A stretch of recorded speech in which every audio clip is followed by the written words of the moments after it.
Tudo começou de forma normal, sem mistério, sem tensão, sem aviso. Uma professora chegava todos os dias no mesmo horário, dava aula, corrigia exercícios, conversava com alunos. Nada fora do comum. Até que alguém percebeu algo que não deveria estar ali. O ano era 1845.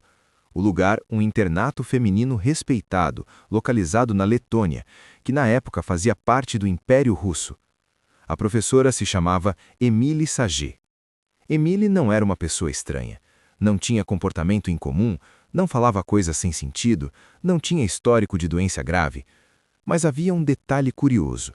Ela já tinha sido demitida a mais de 15 escolas diferentes. Nenhuma delas deu um motivo claro. Até aquele dia. Durante uma aula comum, cerca de 40 alunas estavam sentadas observando enquanto Émile escrevia no quadro negro. Ela explicava a matéria, de costas para a turma, como fazia todos os dias. De repente, uma das alunas congelou. Ela viu algo que não fazia sentido. Ao lado da professora, havia outra Émile. Mesma altura, mesma roupa, mesmo rosto.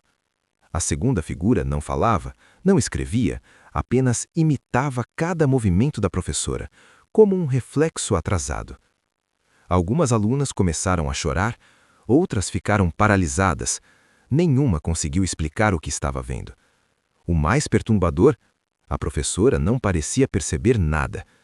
Quando Émile saiu da sala, a segunda figura simplesmente desapareceu. O caso poderia ter sido tratado como histeria coletiva, mas não parou ali.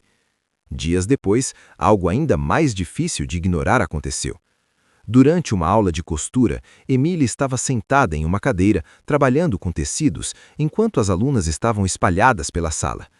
De repente, duas Émiles estavam visíveis ao mesmo tempo.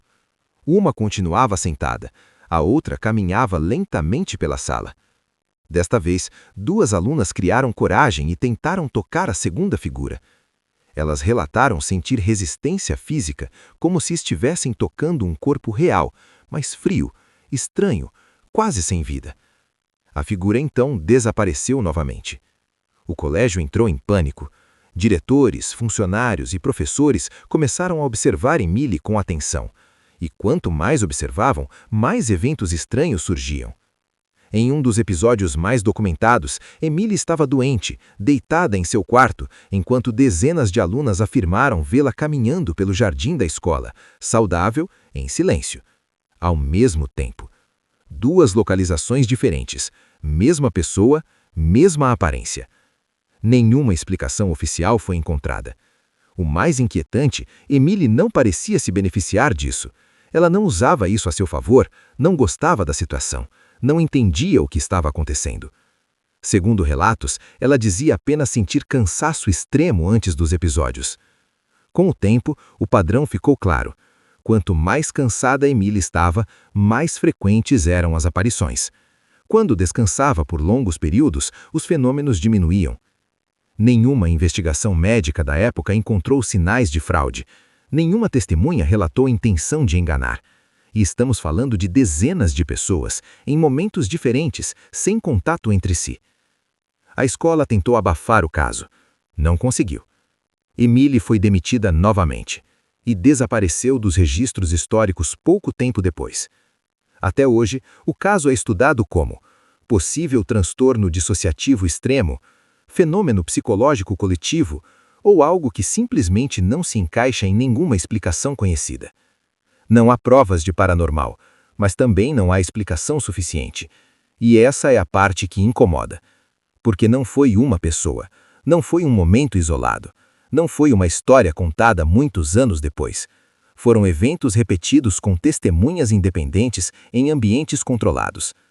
Um ser humano visto em dois lugares ao mesmo tempo. E talvez a pergunta mais estranha não seja como isso aconteceu, mas sim, quantas histórias assim nunca foram registradas? Quantas foram descartadas como impossíveis antes mesmo de serem investigadas? E se algumas falhas da realidade não forem erros, mas limites do que conseguimos entender? Esse caso nunca foi resolvido, e talvez nunca seja.